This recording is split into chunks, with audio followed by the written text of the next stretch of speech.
Good morning, good morning, good morning. This is MightyStream. Today is March 24th. It's Thursday. I am amazed. The week has just flown by and here we are at Thursday. This is amazing. The kids have a half day today and then tomorrow they're out, and I think all of next week they're out as well. Well, good morning to you. I'm glad to be with you. I am with Hope Through Navigation's initiative, H.O.D Recovery Services. H.O.D stands for Hope Offered on Demand. You can reach me at recoveryofhope21@gmail.com. Do my famous lean right there. Yeah, so I'm so happy to be with you today, and I'm excited to do our reading for today, our Just for Today meditation from Narcotics Anonymous. And I did catch a glimpse of it as I was pulling it up, and it sounds like it's going to be pretty intense. I'm even I'm even interested in seeing what my response will be. So why don't we go ahead and get into it this morning? Oh, you know what? I've been missing to do the serenity prayer. So let's just take a moment of silence. Bring everything forward, still yourself, calm down, right? We're setting the pace for the rest of the day. So I want you to just chill out,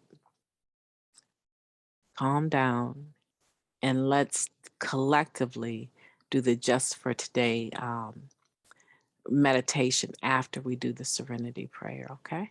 Let's do that. Take that moment of silence now, followed by the serenity prayer, the we version of it, okay? Let's do that.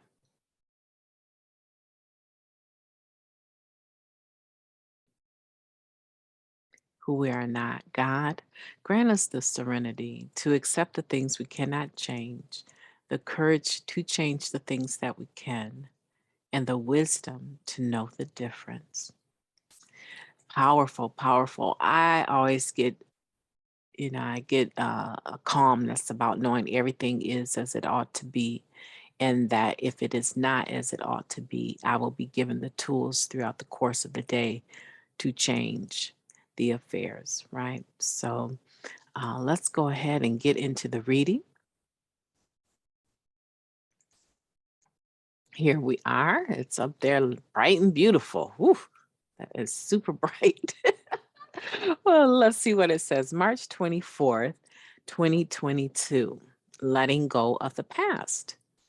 Page 86. And here's the quotation. It is not where we were that counts, but where we are going. Basic text, page 23. When we first find recovery, some of us feel shame or despair at calling ourselves addicts. In the early days, we may be filled with both fear and hope as we struggle to find new meaning in our lives. The past may seem inescapable and overpowering. It may be hard to think of ourselves in any way other than the way we always have. While memories of the past may serve as reminders of what's waiting for us if we use again, they can also keep us stuck in a nightmare of shame and fear. Though it may be difficult to let go of those memories, each day in recovery can bring us that much farther away from our active addiction.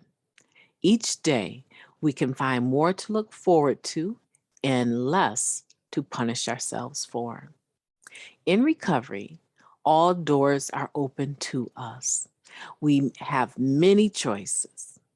Our new life is rich and full of promise. While we cannot forget the past, we don't have to live in it. We can move on. Just for today, I will pack my bags and move out of my past into a present filled with hope. And that's, of course, from the NA World Services. And I do not own any rights to that. I'm excited. I'm excited about that reading. And again, it's about letting go of the past. It's not where we were that counts, but where we are going, right? And then that last part, I will pack my bags and move out of my past into a present filled with hope. So I'm interested in how you're doing. I'm interested in what you feel about that reading. When you think about not forgetting the past, but being willing to pack your bags and move into your present that is filled with hope, what do you think about? Because all of that reading has been there year after year after year. And to tell you the truth, I don't ever remember even reading it. It has been there year after year. We read it, we go to meetings. They always do the Just for Today meditation. Generally speaking, they include that in the meeting format. And we hear this positive information, but in reality, how much of that do we let our mind, our spirit, our bodies receive? Because letting go of the past is kind of like a process of being sure to do it whenever the thoughts of the past come up and they want to bring guilt and shame or fear to you. You have to have the tools necessary to ward them off. Self talk sometimes, right? Self affirmation sometimes are helpful with that. Um, there's meditation sometimes is helpful with that. Exercise sometimes is helpful with that. Spending time with other people in recovery that believe in you is helpful with that. Having a network, in other words, is what I'm saying. But this is what I have found to be the most effective form of disabling the power of the past: forgiveness, love, and forgiveness. Forgiveness of oneself and others, and love for oneself and others. And guess where those two stem from? Forgiveness from your higher power and the love of your higher power. So those spiritual principles of love and forgiveness have the power to disable that haunted past that sometimes continue to come up. If we have the ability to tap into a power greater than ourselves, a higher power that is both loving and caring and forgiving. And that concerns me sometimes when people don't have evidence of that type of relationship in their lives. They are the ones most of the time that I see, they seem to keep going in a circle. You know, they stay clean for a little bit, then they relapse. They stay clean for a little bit, then they relapse. And what happens is that because of not fully investing in themselves in the program of recovery, because of believing that it's just enough to stay clean, because of being a dressed up garbage can, right? I look good on the outside, but my inside is full of so much yuckiness, so much garbage that is not serving me any purpose other than to make me sick, right? And when you have that dynamic in your life, you can fake the funk for a while, right? We can fake the funk for a while. You can mask up and show up for a while. But believe you me, there will come the day in time when something will strike that mask. It'd be like a lorry, right? Something will hit that mask that you have on and it will come crumbling down. And when it comes crumbling down, the tendency is to run and hide out of just maybe the hurt of the situation is too great. Maybe there's a reservation that you're going to pick up and use behind whatever's going on. And so it's better to withdraw, sabotage relationships so that you can use in peace, right? So when that mask comes crumbling down, there is a tendency to feel some shame and some fear, um, and not deal with it. But I'm telling you that my experience has been, because I have had many occasions when the masks just, I couldn't even, the super glue, I couldn't super glue the mask back up, right? And so the tendency sometimes is to run away or not deal with it or try to put another mask up in its place, which is, oh, I'm okay, I'm fine. Yeah, I'm good, girl, please. That's nothing. I got this. Right. And that's not really what's going on in the heart. And so I have lived both lives. I want to say I have lived both lives, and one life was a lie, right? Of wearing this constant mask that everything was okay. Well, I had a situation come up in my life that I had absolutely no control over, and it hit my mask so hard. And I had been in the program for a while. And when it came crumbling down, it crumbled everything. It even crumbled my ability to speak. It crumbled my ability to walk. It crumbled my ability to even know who I was, less known someone else. I had the worst breakdown, and it was all connected to failed relationships, failed marriage, right? And so it just came crumbling down. And I needed someone that was loving and caring and trained, had the credentials, right? License to be able to help me piece my spirit back together. And I will never forget that lady. She ran a counseling agency in Indiana, and she really helped me piece myself back together, piece by piece. And when I would try to put a piece in a place that didn't belong, and I could just hear her saying, that does not go there. That what you're trying to hold on to goes back there in the past. But I'll tell you what does go there, this beautiful gift. And I want you to put that in that place of that negative feeling, that negative thought. I want you to put that there. And I would question, oh my goodness, if I put that there, I suddenly am going to be free of the past, the baggage. Oh, I don't know what that's going to feel like. Right?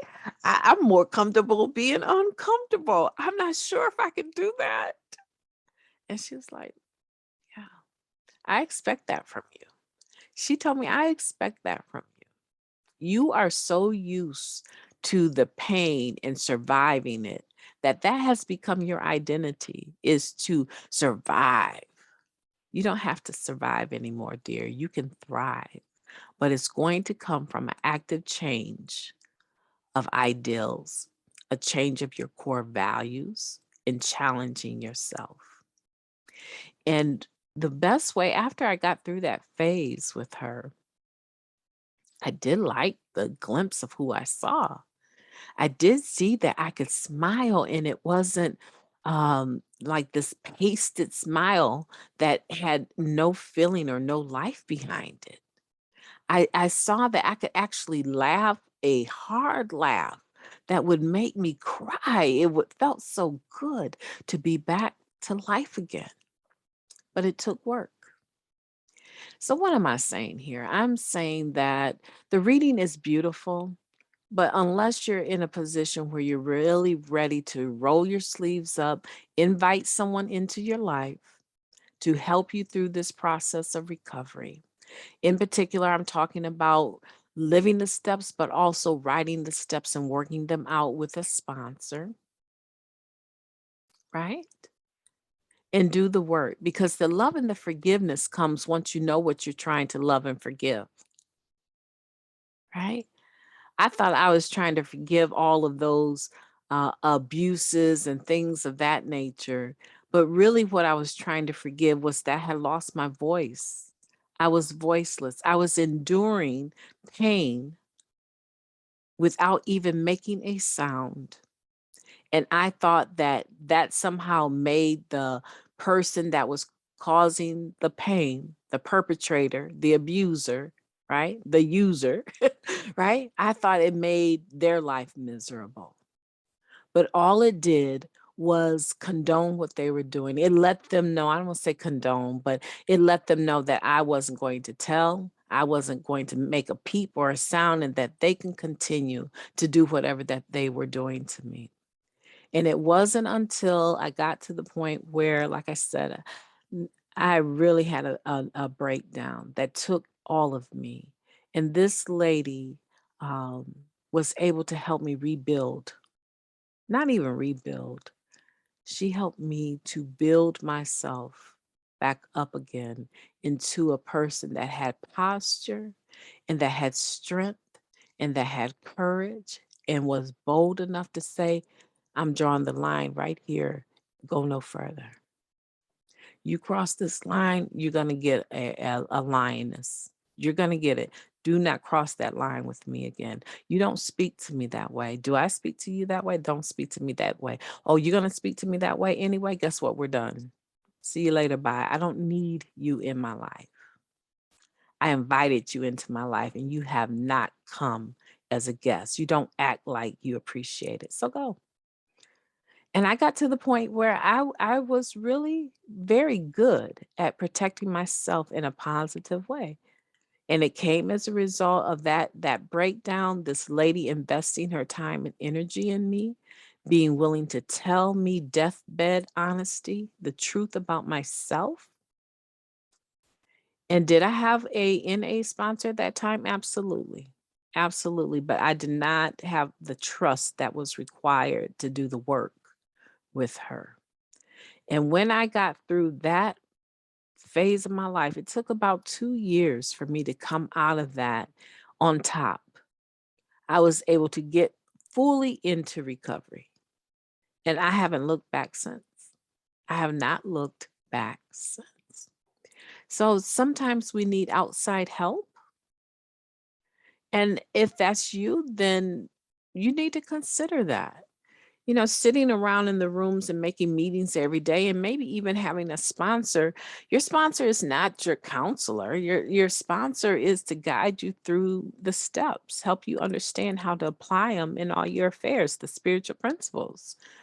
But there's some things your sponsor may not, unless they have actually had the training, may not be qualified to give you the direction and help to walk you through dismantling the mask and figuring out what it is that mask has been protecting all of these years. What is that you're afraid of letting people see, right? If they know this about me, they won't love me. So I have to wear this mask. What is that? And sometimes we need outside help. And I think that seeking outside help is a very loving thing to do, especially when it comes to our thoughts, our mental health, right? Because a lot of times we go to the doctor, boy, you get some heart palpitations and we run right to the doctor. We see our doctor, we get a referral to a cardiologist. The cardiologist hooks us up to stuff. And before you know it, we have either a diagnosis or a clean bill of health given to us or instructions. You need to lose some weight. You got too much fat around that heart. You need to lose some weight. I need for you to exercise every day. You need to develop your heart muscle and get into aerobic activity, increase your lung capacity. You go to a doctor to see them for whatever the condition is. There's absolutely nothing wrong with seeking outside help to deal with the spiritual heart condition, the process of letting things go. I remember that lady, she told me one time, she said, I want to make sure that you know that I know that you are hoarding your pain. You're holding on to it. And I guarantee you, if I took all of your baggage and I put it in the front of a room with a whole bunch of other people's baggage, and I told you to go get what you want, you would go back and get the same baggage that you have been carrying because it's familiar to you. It sometimes serves a purpose for you to be able to manipulate people into what you need done. And I am going to assist you in not only taking the bag off of your back, but I don't want you to own it anymore. Like, I want you to look at that as that was something that you took on over the years, and you can let it go. You can let it go. Not maybe in an instant, but we can train you to be able to let that go and let it stay where it is. I do not want you to hoard your pain anymore. Your identity is not in all of that pain and resentment and anger and hurt. Your identity is what you were born with. And we're going to get to who that is. And we did. We absolutely did.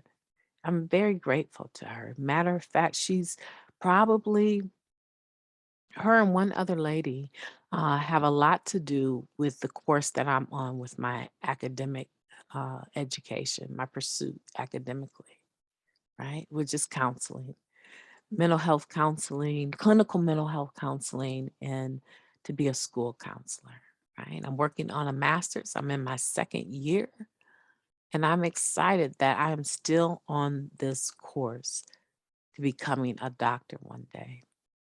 You know what? That is a beautiful summation. I am still on the course to becoming. You fill in the blanks. You find out what it is you're holding on to, what your mask is. You find out who can help you to put it in perspective and get on with the becoming who you were created to be. My name is MightyStream. I have had a very good morning. The boys are due to be up here soon and get on for their day, their half day. And I'm excited. They've learned how to ride bikes. It's been a long process. They've been on scooters for a long time.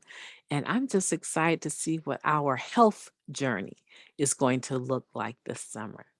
Well, you take care, and I will see you tomorrow. Remember, I'm Mighty Stream with Hood Recovery Services, Hope offered on demand. Get a hold of me if you need me. I'll be there for you. Take care. Bye-bye.